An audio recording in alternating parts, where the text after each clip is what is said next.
بسم اللہ الرحمن الرحیم۔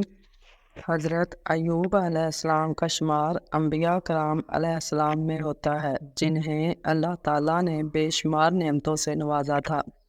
اللہ تعالیٰ نے انہیں مال و دولت، اولاد اور صحت کی دولت دی تھی۔ ان کے پاس کئی باغات، کھیت اور بے شمار مویشی تھے۔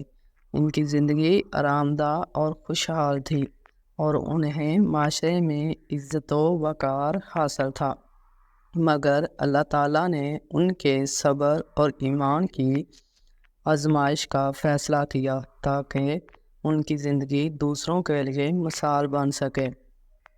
پہلے حضرت ایوب علیہ السلام کی مال و دولت اور جائیدادیں چھین لی گئیں، ان کے کھیت سوکھ گئے، باغات جل گئے، مویشی بھی مر گئے۔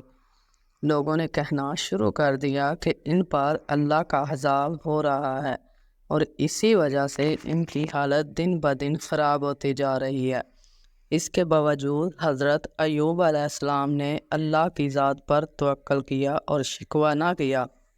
ان کے صبر و شکر کا یہ عالم تھا کہ وہ ہر حال میں اللہ تعالیٰ کا شکر ادا کرتے اور اس کی عبادت میں مصروف رہتے۔ کچھ عرصے بعد اللہ تعالیٰ نے ان کی جسمانی صحت کو بھی آزمائش میں ڈال دیا۔ حضرت ایوب علیہ السلام کو ایسی بیماری لاحق ہوئی کہ جس کے باعث اس کا پورا جسم زخموں سے بھر گیا۔ لوگوں نے انہیں چھوڑ دیا اور ان کے قریب بھی آنے سے گھبرانے لگے، حتیٰ کہ ان کے دوست، قریبی رشتہ دار بھی ان سے دور ہو گئے۔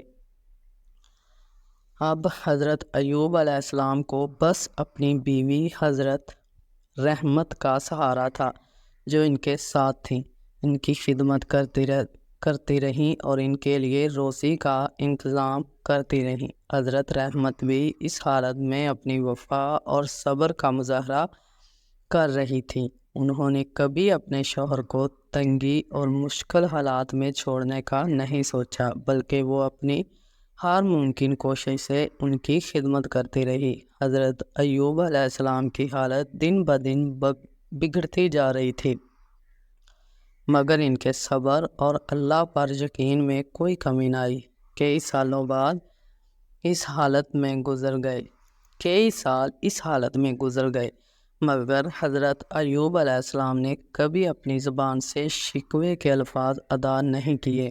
آخرکار جب ان کا صبر اور آزمائش اپنی انتہا کو پہنچ گئی تو حضرت ایوب علیہ السلام نے اللہ سے دعا کی، اے میرے رب، مجھے تکلیف پہنچی ہے اور تو سب سے زیادہ رحم کرنے والا ہے۔ اللہ تعالیٰ نے ان کی دعا کو قبول فرمایا اور انہیں حکم دیا کہ وہ زمین پر اپنا پاؤں ماریں۔ جب حضرت ایوب علیہ السلام نے ایسا کیا تو زمین سے ایک چشمہ پھوٹ نکلا۔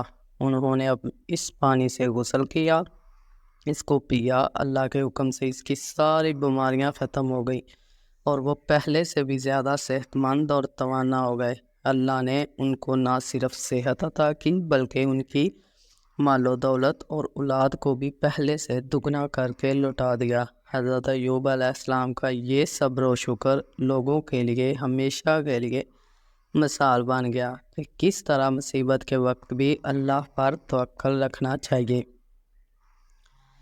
تو یہ کہانی ہمیں سبق دیتی ہے کہ زندگی میں آزمائشیں اور مشکلات تو آتی رہتی ہیں، مگر اللہ تعالیٰ اپنے بندوں کے صبر اور امتحان کو آزمانے کے بعد ان کو انعام سے بھی نوازتا ہے۔ حضرت ایوب علیہ السلام کی یہ داستان ہمیں یاد دلاتی ہے کہ اللہ تعالیٰ سے نا امید نہیں ہونا چاہیے اور ہر حال میں اس پر بھروسہ کرنا چاہیے۔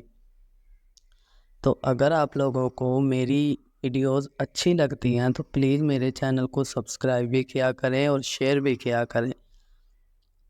آپ لوگوں سے میری یہ ریکویسٹ ہے۔ اس کے ساتھ ہی میں آپ لوگوں سے اجازت چاہتی ہوں۔ اپنا خیال رکھنا، دعاؤں میں یاد رکھنا۔ اللہ حافظ۔